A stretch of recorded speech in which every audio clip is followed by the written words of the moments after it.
Solo queuing in Season 13 has proven to be one of the tougher things to do in all of Apex Legends. In this video, I'm going to lay out 5 tips that I use every time I play solo to help alleviate some of the pain points that come with it.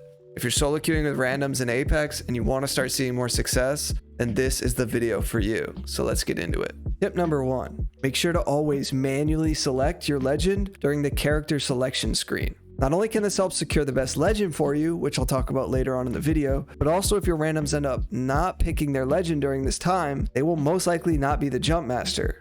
This has been coded into the game. Apex doesn't want to give the jump master to anyone they presume to be away from their console or PC during the jump. Now, being the jump master gives you the responsibility of choosing when and where you'd like to land. This will make all of the difference in your matches while you solo queue. I mean, how many times have your randoms made terrible drop decisions in your games only for you to die within the first 30 seconds of the match? Ideally, you want to be in charge so you can attempt to select the perfect drop spot that will give you and your squad the best advantage. Dropping too hot, particularly in the ranked mode, is simply not going to give you the best chances of success, especially considering you're not a 3-stack with optimal communications. Landing with 4 or 5 or even more teams with absolutely zero coordination with your randoms is simply a recipe for failure. Now, on the other side of this, if you're in pubs and you're landing in a far too isolated POI with no one around you and nobody to fight, then this will probably leave your random teammates frustrated. Not to mention, it'll be pretty boring playing looting simulator all game. Now, considering these two options, you want to try to find the drop that's going to be best for you and your team. Landing on a POI with one other squad or maybe even 2 is much more manageable as a solo queue player. This gives you a much better opportunity to actually acquire loot off drop and then stand a chance against only a small or moderate amount of enemies. Now, the second best option is going to be landing at a POI that is nearby to a much more populated drop. Now, say you're tired of dropping in Fragment East or West, well, you could consider going Epicenter or potentially that little no-name location outside of Fragment. This allows for you and your teammates to quickly get looted up while most likely being uncontested, and then you can rotate down to that fight that's been going on for the past couple minutes. Playing as a solo queue player is all about playing smarter than you would if you had 2 friends playing with you. Unfortunately, you're going to have to accept that verbal communication will probably be non-existent, and you might not all be on the same page. So you have to do what you can, even in instances such as these, right off the bat to try to maximize your chances of success and survival.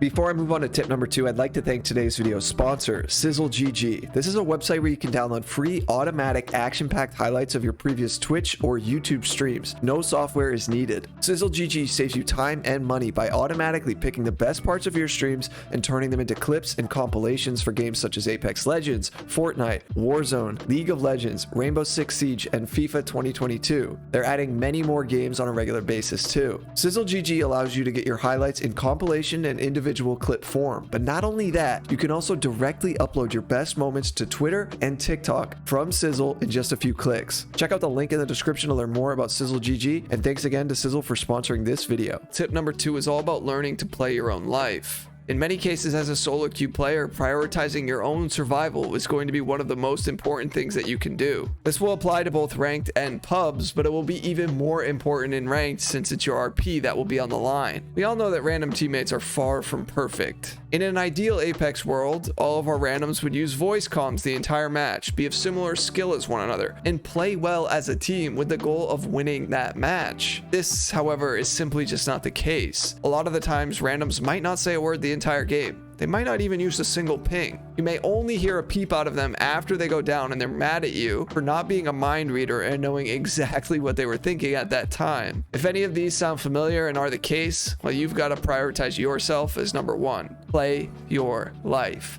If you know your teammates are making or about to make a poor decision, following them into that poor decision just for the sake of playing as a team is not going to be a very good idea. If you're in a ranked match, your own RP is going to be your ultimate priority. If we know anything about the new rank system this season, it's that placing as high as possible with some kill points is by far the most important thing. Now, on the flip side, is watching your random teammates run into an ill-advised fight and then die while you're left to rat out the rest of the game fun? No, of course not. But neither is losing a ton of RP because of it. So in the end, you've got to be the smarter player as the solo queuer. Always try your best to make callouts or suggestions when you think your teammates might be heading into a tricky situation. If they choose not to listen and then pay the price because of it, well, the repercussions are ultimately on them. Now, just to be clear, this tip has a ton of gray area. Sometimes fighting with your team, even though it's not an ideal situation, may be the better decision than to just run off and rat all game. There's going to be a ton of factors in each game and each moment that should help sway your decision making. But of course, it's not always a one-size-fits-all approach to this one.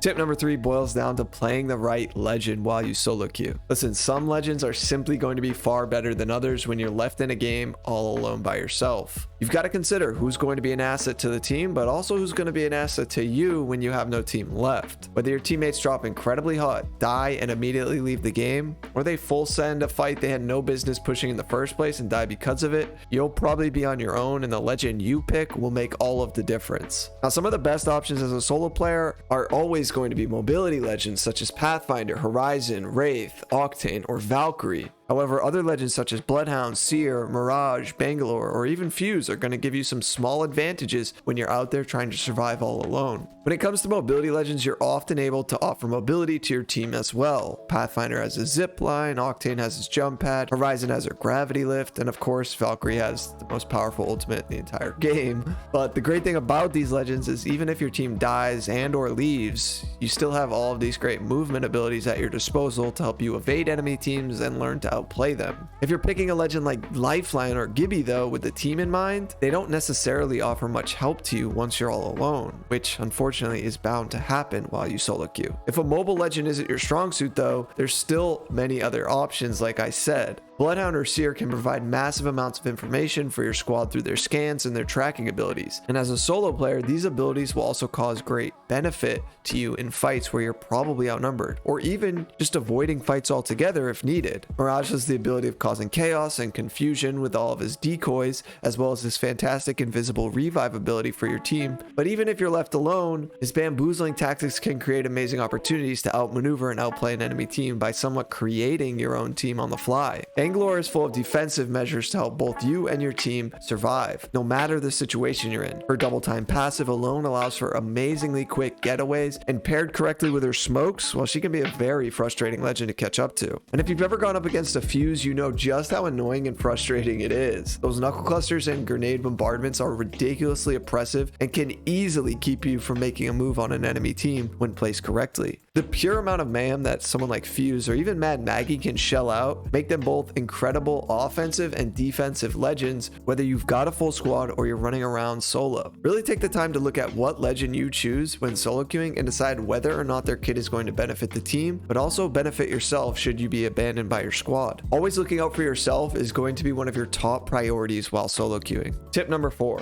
learn to start communicating more. Now, we've talked a little bit about communication, but I want to emphasize just how important this can be as a solo queue player. Whether your teammates are not talking at all or barely using any pings, communication on your end is going to be one of the biggest helping tools and advantages you can give yourself. Listen, a team that is fully communicating with each other is nearly always going to have the upper hand over an opposing team that is not. So taking it upon yourself to communicate with your randoms is of great importance.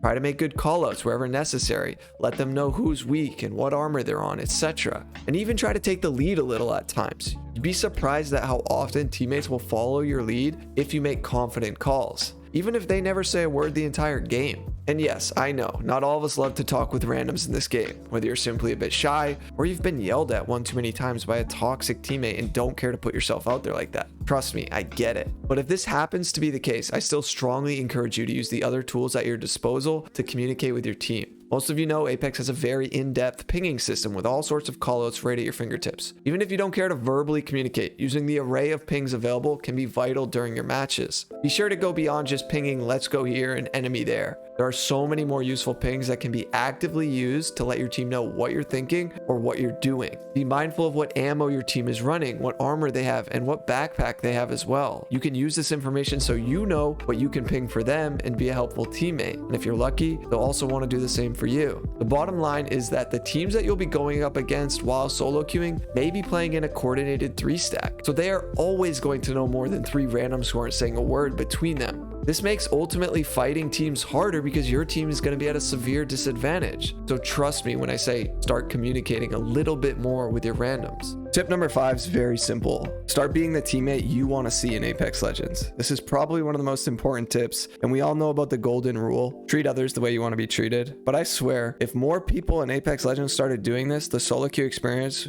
would get 10 times better. If you're anything like me, you probably get super annoyed when you clutch up a fight, you're feeling really good about it, you look over, your 2 down teammates have already left the game. I mean, they didn't even give you a chance to get them back in the fight. Don't be that person. Don't be the one leaving the game as soon as you go down, whether it's your own fault or not. Give your squad mates that chance, that opportunity to clutch up and keep the match going. We've probably all done it or been there before, but the solo queue experience is hard enough as it is with a team, let alone without one. If you're interested in 10 unwritten rules that really tie into Apex Legends etiquette, I suggest you check out this video next. Peace.